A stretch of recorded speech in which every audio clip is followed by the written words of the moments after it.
It's like Nguyen. It's an amazing blue planet, covered 75% with water, the essence of life itself. Without water, life would not exist. Water makes our planet unique in our solar system, and the presence of water is what astronomers look for in their search for life on other planets. Like the Earth, the human body is also, on average, 75% water.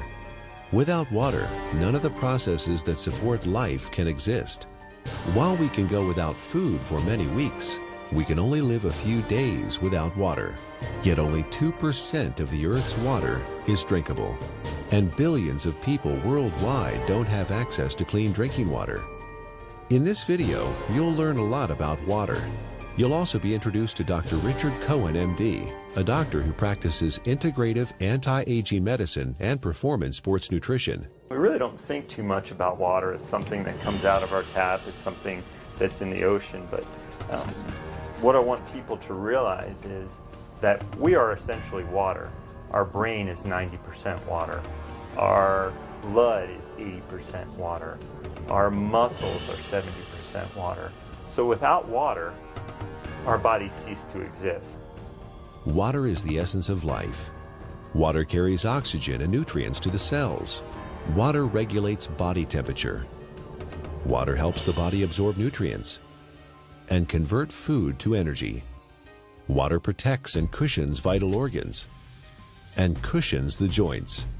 Water removes metabolic waste from the cells through the lymphatic system. Without water, life ceases to exist. Water is just water, right? Tap water, filtered water, spring water, well water, bottled water. Some are a little more pure than the rest. Others have more minerals and taste better. You may pay more for the ones from Fiji or France or some glacier in Canada. But water is just water. Or is it? Volumes have been written on the subject, and the truth is, not all water is the same. Where did water come from? Water came from rain, snowflakes, came from streams, underground reservoirs. And what we're learning now, and this is the case with most issues, and most, when you go back to how things used to be.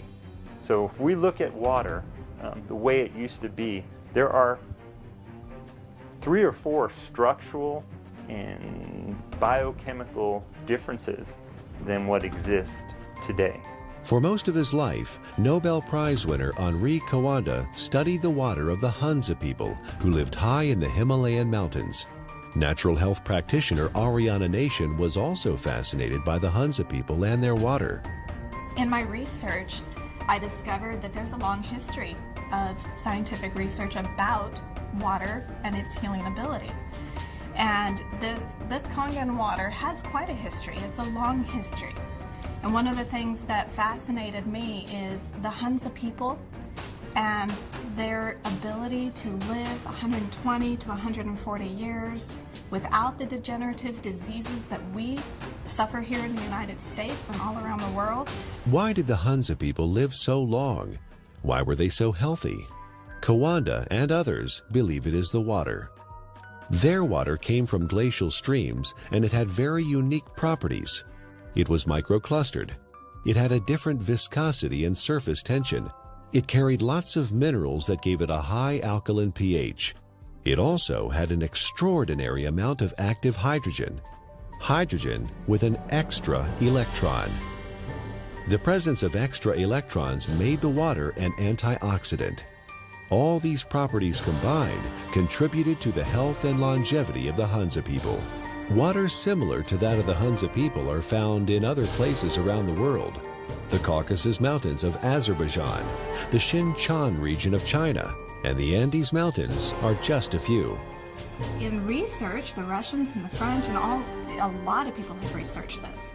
They found that it's their source of water. And it's from the glaciers that surround the mountainous region where they live. The common denominator with all these different cultures that have this vibrancy is their source of water and the properties that that water consists of. When we look at natural water, there are 4 or 5 different properties that are critical. So while adding a mineral buffer to filtered water is certainly more beneficial to get some of these mineral salts into our body, it still doesn't create that same process of having these free electrons, having the negative ORP, still does not create a microclustered state. Okay, and those three in and of itself, even if you're filtered, you're losing those benefits, or you're not gaining the benefits of what's seen with natural water. So while it's a small step to take, beneficial, as opposed to drinking acidic water, it's not providing the same benefits. Is the tap water we drink today anything like the glacial milk that the Hunza people drink? Not even close. It has lost most of its living energy properties as it has traveled through our municipal water system. It is free of pathogens most of the time, but now carries chlorine, fluoride, and chlorine byproducts. It is sometimes contaminated with radium, rocket fuel, and pharmaceuticals like birth control pills. If your pipes are old, your water may be contaminated with lead or other heavy metals. And if the water where you live is acidic, water treatment plants add lye or ammonia to make it neutral. Not exactly glacier milk, is it? Where going back to the natural state of water is essential and critical for health. But we haven't done that, have we?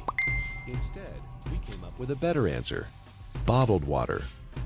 Last year, Americans spent more on bottled water than on iPods or movie tickets. $15 billion.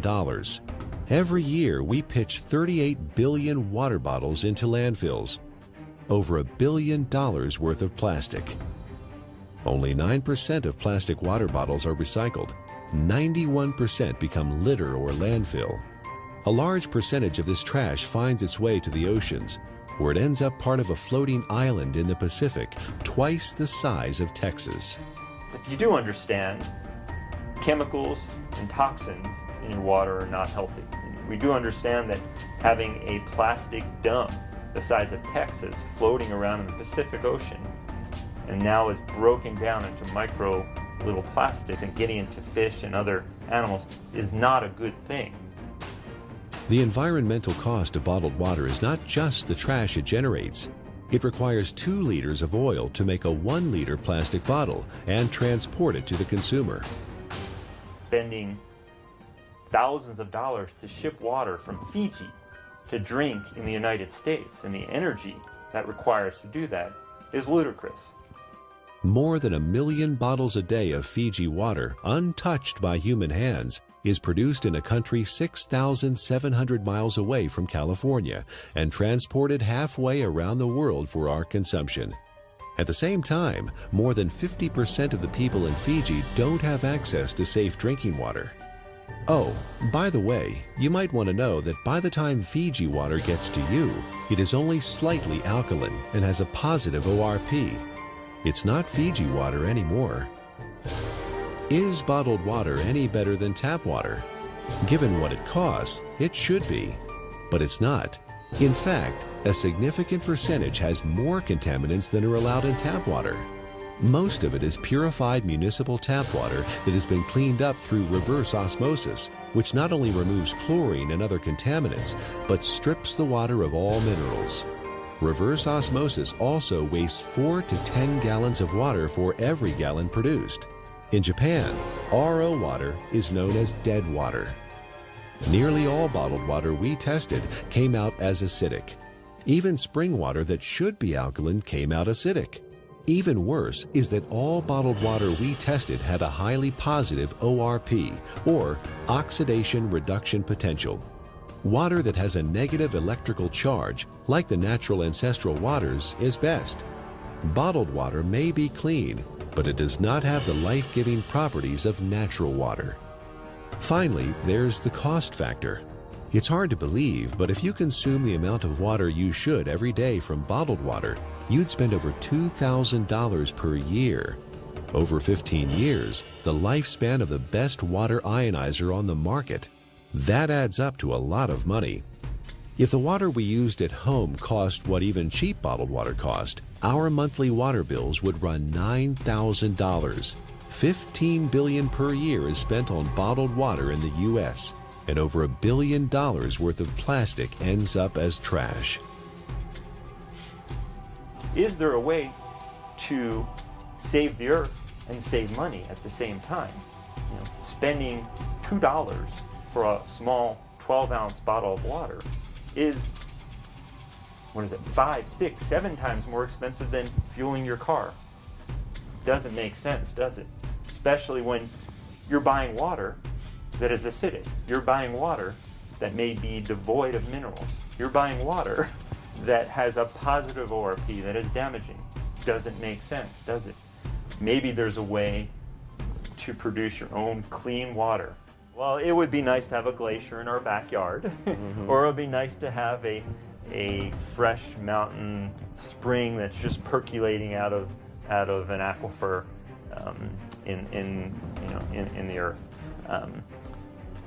Most people don't have that. But what we do know, interestingly enough, is in places where that does exist, one of the key components is this clean, natural-based water.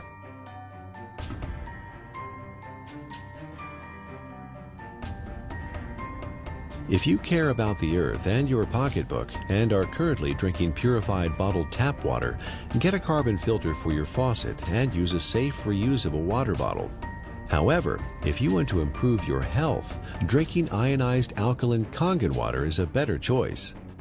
Like natural ancestral waters, it is microclustered, contains alkaline minerals, and has a negative ORP, making it an antioxidant, and it costs a little more than $1 a day for unlimited amounts.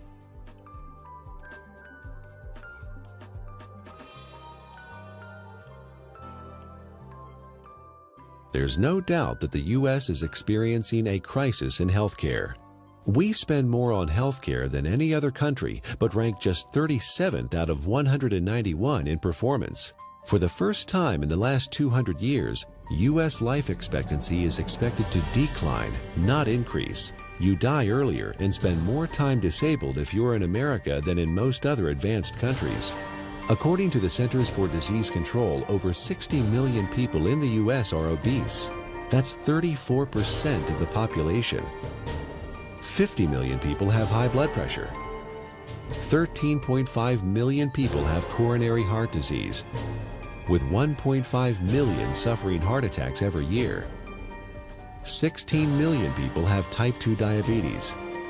41 million are pre-diabetic. 95,000 people are diagnosed with colon cancer each year. The solution? A pill for every ill and an ill for every pill. The pharmaceutical industry is a $680 billion giant, and our lifestyle keeps them in business. Eat, drink, and be merry, then call 911 for a surgeon. Fortunately, we are experiencing a paradigm shift, a sea change in how many people view their health, from treatment of symptoms to prevention and optimal wellness, from disease care to health care. Many experts in new medicine or new biology believe that dehydration and chronic acidosis are the underlying causes of many diseases. They believe we are chronically dehydrated on top of being overly acidic due to our modern diet and lifestyle. These two factors combined set the stage for the development of most, if not all, illness. Most people don't believe that dehydration is a problem because they drink fluids, coffee, tea, soda, etc. But chronic dehydration has no obvious symptoms. It's not like the man dying of thirst in the desert. And you can be chronically dehydrated even if you think you are consuming enough fluid. Adequate hydration is critical to how our body functions and heals itself. And water, pure water, is the natural way to stay hydrated. What we need to understand is what is water and what is not water. We as a civilization, or as a modern civilization or modern culture, have begun to think of water as tea, as soda, as milk, as energy drinks, as coffee. Has water or liquid substance to it, but it is not water. Okay?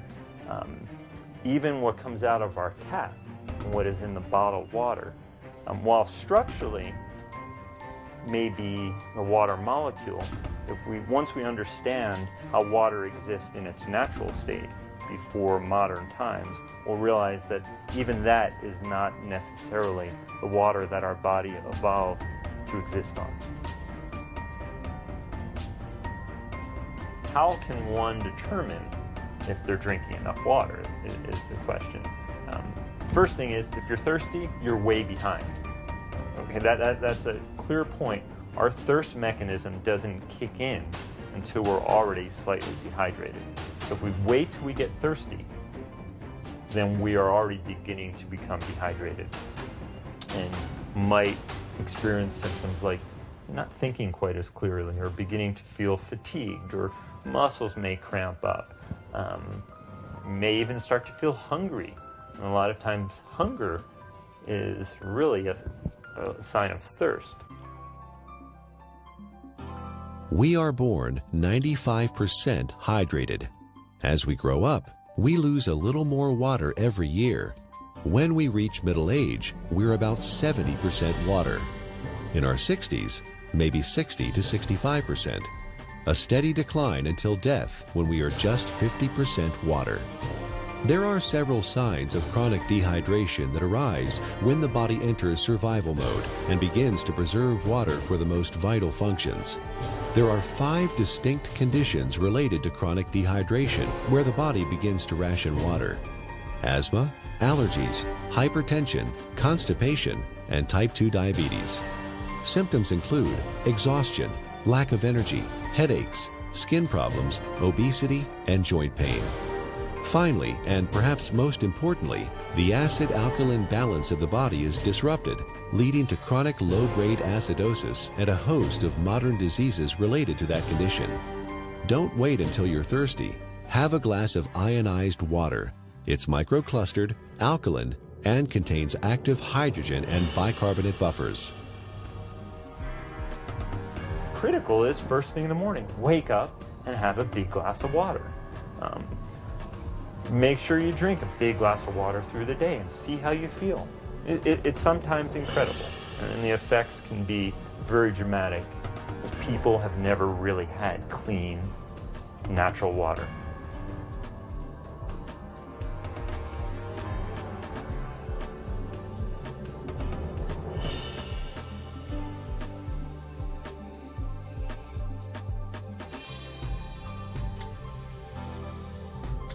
I want to use an example of an endurance athlete and specifically show the needs of hydration in an endurance athlete and how that also can relate to the everyday athlete. The person who's mowing their lawn and taking care of their kids, who is working, going to the gym, the weekend warrior, how critical hydration is. We know that an athlete who is 1% dehydrated could have a 3% reduction in performance. Now, well, that doesn't sound like a lot. An athlete can spend hours and hours training. And in for example, a 1-hour event, a 3% reduction is almost 2 minutes. And that's the difference between winning or losing a race. One of the most important things you can do is to make sure you have enough fluid the night before. You cannot catch up the same day. When you're dehydrated, you build up lactic acid and you don't clear it. When you're dehydrated, the muscles don't receive the nutrients as effectively. When you're dehydrated, the cells, as we've talked about, don't communicate well with one another. When you're dehydrated, the oxygen carrying capacity of the blood diminishes.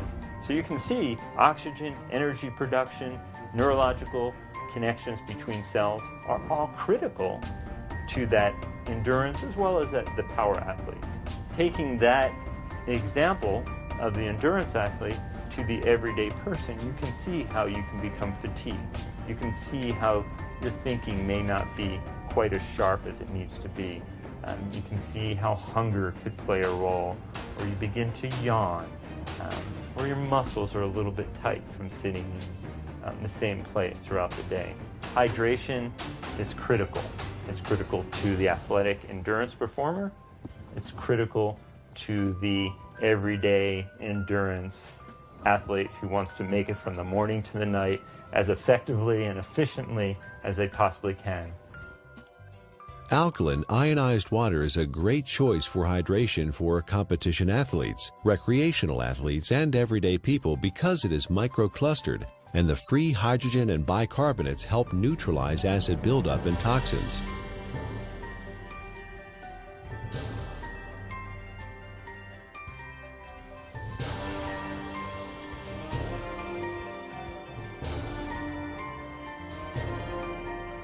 Chronic low-grade acidosis is a condition that develops over time and affects the quality of life and our ability to enjoy optimal health.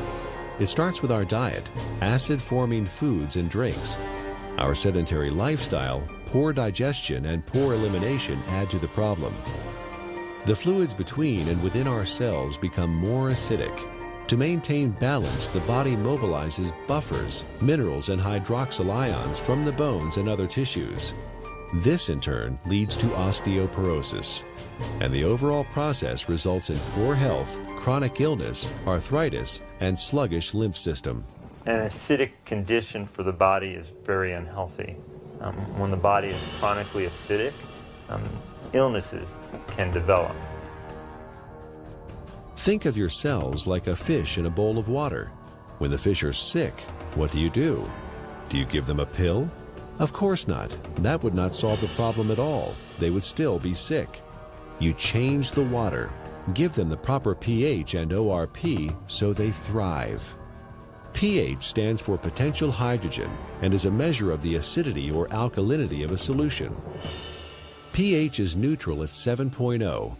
Above that is alkaline, below that is acidic. It's a logarithmic scale. Each increase in pH means 10 times more or less hydrogen is present. Alkaline ionized water has a pH between 8.0 and 9.5. Your body uses a system of buffers to keep the pH of your blood in a tight range of between 7.35 and 7.45, slightly more alkaline than pure water. The body relies on a very tight level of pH, or hydrogen atoms, to control lots of function within the body. When the body becomes acid, systems begin to malfunction. We understand fish tanks and swimming pools. When they're acid, you need to make a change. When a fish tank is acid, fish die.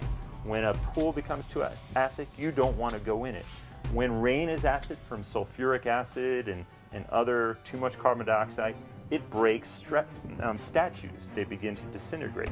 And we know acid rain and damages lake. Well, our body becomes a sink for this acidity. And when this acidity builds up, it in essence is one of the reasons for disease in our body. Bones begin to demineralize. Our ability to create energy decreases. Our immune system becomes depressed. The inflammation for aches and pains increases. Not a good thing to be acid. Dr. Linda Frassetto has proposed a revolutionary hypothesis that obesity is an evolutionary adaptation. While at one time we were able to metabolize our food and dispose of the normal acid waste through our kidney and liver using the bicarbonate buffer system, the sheer amount of acid waste that the body must handle today has created a problem. In order to protect the internal organs from damage, the body has adapted and now stores acid waste in the fat cells, as well as turning it into cholesterol, uric acid, kidney stones, and other storage forms. In her book, The Chemistry of Success, Dr. Susan Lark describes the effects of chronic low-grade acidosis. First, you tend to tire easily and become fatigued, retain toxins and heavy metals, lack energy to achieve your goals, become more pessimistic, develop chemical sensitivities, experience stiffness and joint pain, brain fog, and chronic fatigue. Several long-term medical problems are due to chronic acidosis: high blood pressure, autoimmune disorders, cancer, heart disease, diabetes, and inflammation.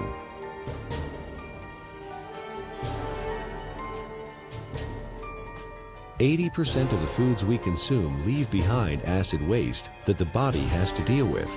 A trip down the modern grocery store aisle finds very few alkaline-forming foods. Even the foods we think of as wholesome and nutritious leave behind metabolic waste products that are acid. And of course, junk food falls into the acid-forming category.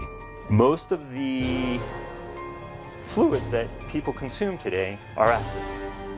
Sodas contain citric acid, energy drinks, phosphoric acid, and caffeinated beverages, and coffee, and many different commercial teas. Sugar, acid. Tap water, acid. Not a good thing for our system. Natural water is alkaline. Fruits, vegetables are alkaline. Stress-reducing activities are alkaline. So you see the link here. Things that are beneficial to our body tend to be alkaline creating. It allows the body to buffer damage of its processes of energy production. In addition to our diet, there are several ways our modern lifestyle increases the acid load on the body. Physical and mental stress reduce oxygenation and blood flow and increase muscle tension. Strong emotions like anger, fear, hostility, anxiety, or excitement. Vigorous exercise, which produces lactic acid, pyruvic acid, and CO2, decreasing muscle pH. Frequent airplane travel with cabin air lower in oxygen and higher in CO2. Over-the-counter and prescription medicines and vitamins. All these things produce more acid for the body to deal with. Consuming more acid is like consuming and sucking life out of your system. You have a certain ability to buffer that, and you will break down. So water in its more alkaline state, it provides it more of a capacity, to handle some of the stressors of life that we face, or the choices that we face. Drinking ionized alkaline water, the equivalent of ancestral or glacial water, is an affordable, practical, and accessible solution to provide the body with a constant stream of alkaline bicarbonate buffers to neutralize acidity with no side effects. The cycle of wellness begins with a diet that contains more alkalizing foods and ionized alkaline water. Moderate exercise, good digestion, and complete daily elimination are also important. This leads to more alkaline fluids within and outside of the cells. Calcium and other minerals support bone density instead of being used as buffers. An alkaline body leads to better digestion, less illness, fewer colds or flu, a feeling of well-being, better lymphatic flow, more energy and stamina. Alkaline ionized Kangen water provides hydration, alkaline buffers, and antioxidant activity, which keeps the body in homeostasis, allowing it to heal itself.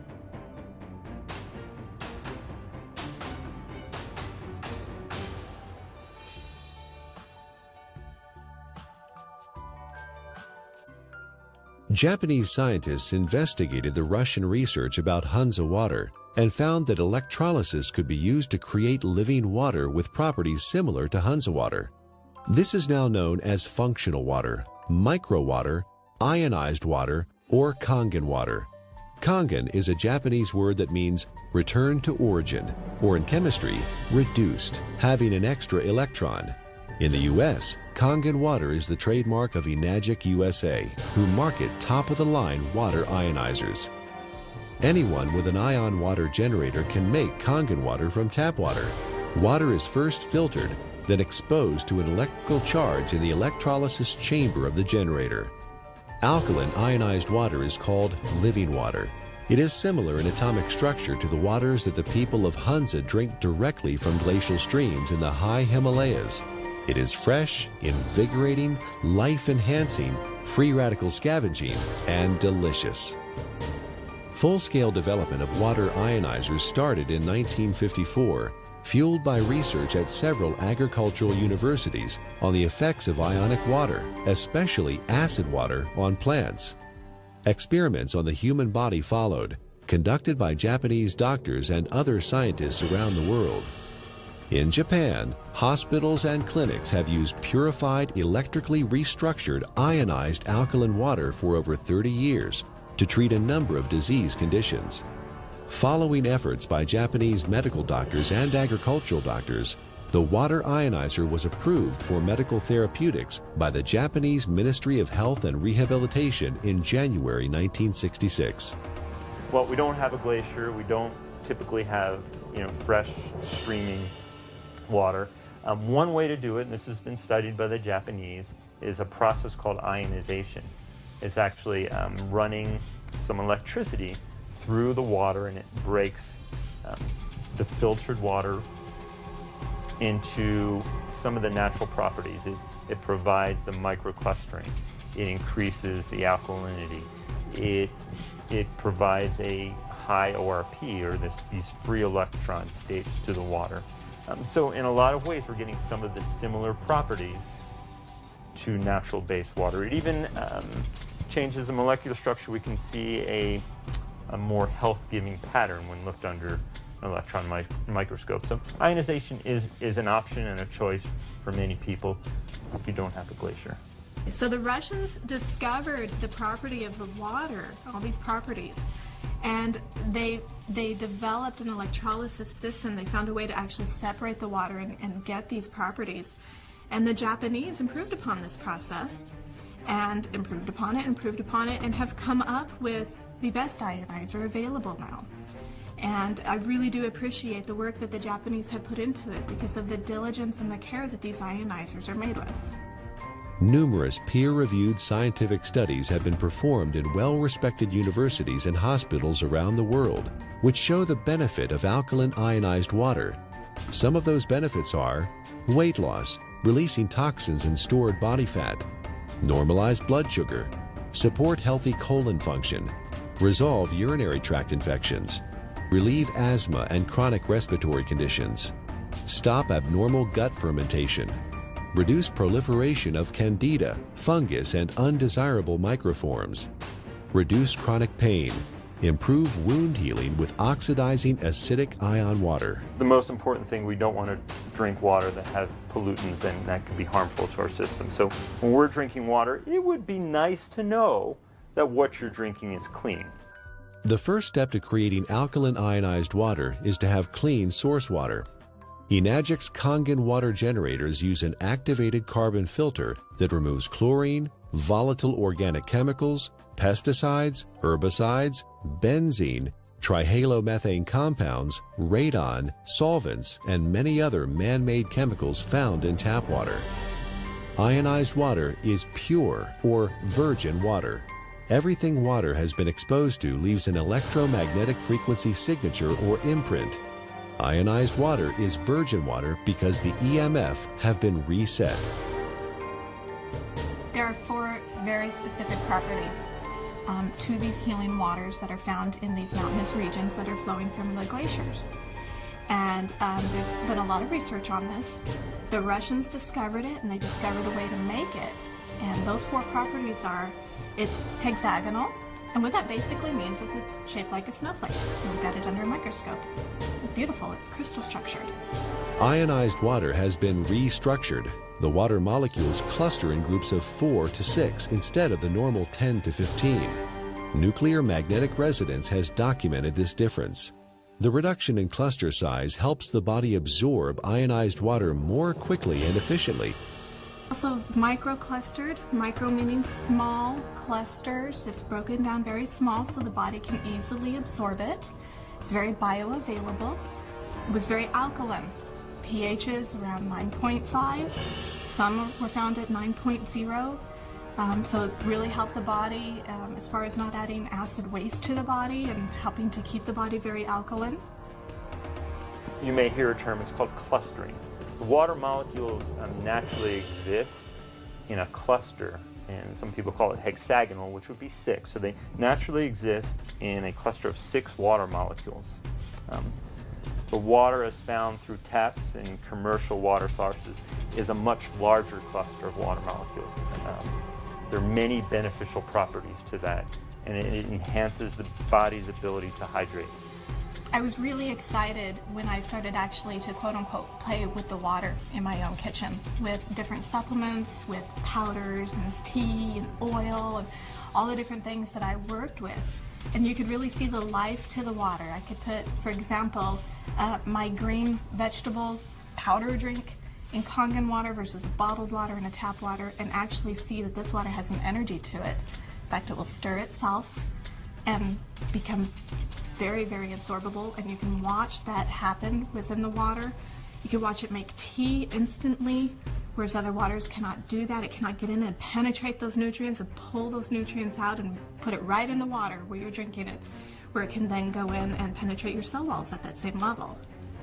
Many people complain that they find it difficult to drink large amounts of water because it makes them feel bloated and heavy. Regular water, tap or bottled, is composed of large clusters of water molecules and has no life energy or electrical charge. It sits in your stomach like a stagnant pond. In contrast, drinking ionized alkaline water is easy because it tastes much better than tap or bottled water, and the smaller molecular cluster size and life energy it carries allows it to be absorbed more quickly. And the other feature is it has a negative ORP, and what that stands for is oxidation reduction potential. Not to get real big and fancy, a lot of people are like, oh, what is that? It is the ability of that water to reduce the oxygenation of the body. The property of the water that actually gives it this negative ORP, or the potential to reduce the aging in our body, is the active hydrogen that it consists of. ORP, also known as redox potential or oxidation reduction potential, measures the tendency of a molecule to gain or lose electrons. It is measured in millivolts. When a substance has an electron to donate, it measures with a negative charge. When a substance loses an electron and is positively charged, the ORP is plus. Negatively charged substances act as an antioxidant. Positively charged substances act as oxidation enhancers. What we have learned to understand is this water in its energetic state has an abundance of free electrons. Okay?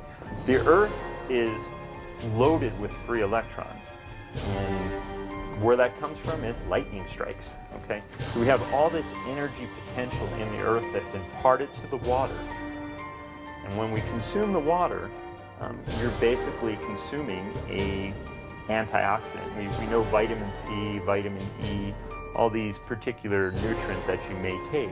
In its natural state, water has a similar, even perhaps more powerful ability to quench out free radicals or inflammatory processes that may occur from natural processes within our body to create energy, to fight infections, as well as to quench out some of the destructive things that we may do in our modern life, from pharmaceutical agents, cigarettes, alcohol, over-exercising, stress. Water can help buffer that in its natural state. Like natural ancestral water, ionized water holds a measurable negative electrical charge. This is what gives the water vitality or life energy. Almost all other drinking water available to us has a positive charge, which means they are oxidizing agents. Only negatively charged water can efficiently flush out toxins and poisons in the body at the cellular level and neutralize free radicals. A free radical is a molecule of oxygen that has lost an electron and is positively charged. It is also known as active oxygen. This active oxygen is hunting for a replacement electron from somewhere else in the body. Active oxygen damages the cell membrane and even DNA. Antioxidants produced by the body and from our food provide free electrons to stabilize active oxygen-free radicals. Ionized water is one of the most powerful antioxidants known.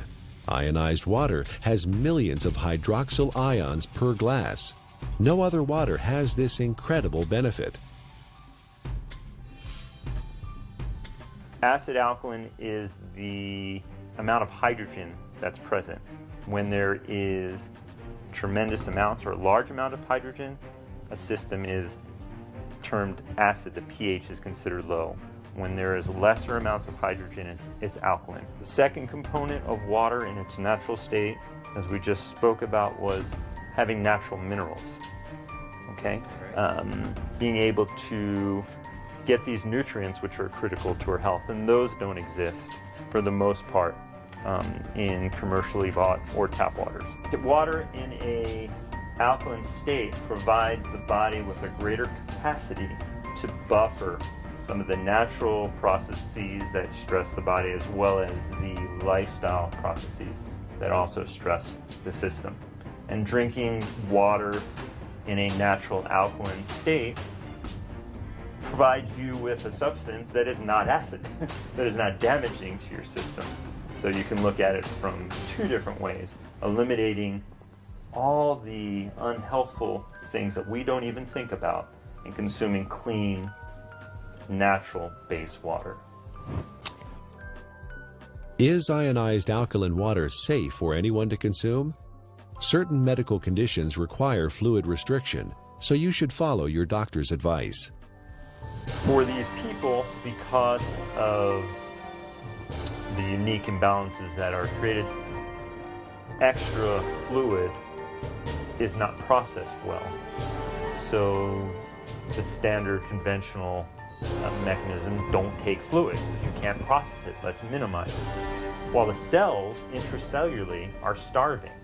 See, the problem is that the fluids can no longer get into the cells effectively. Is it because people are not drinking or haven't drinking natural water? Certainly one component of it. It has to do with the health of the actual cellular membrane. So for these people, while I don't want to say drink all the water you can, but I think you will find for whatever water that you can, or fluid that you can, by consuming water in a natural state, you may begin to enhance the intracellular component of the water and lessen some of that extracellular water that exists. And in doing so, you may find that your fluid intake may gradually increase, and that would be beneficial. How that helps your ultimate condition, obviously it is an unknown since there's many factors involved. But water in its natural state, microclustered, alkalinized, is going to give you, in essence, the most bang for your buck. Don't waste your fluid on coffee. Don't waste your fluid on energy drinks or sodas. Absolutely not. That's just going to make your condition worse.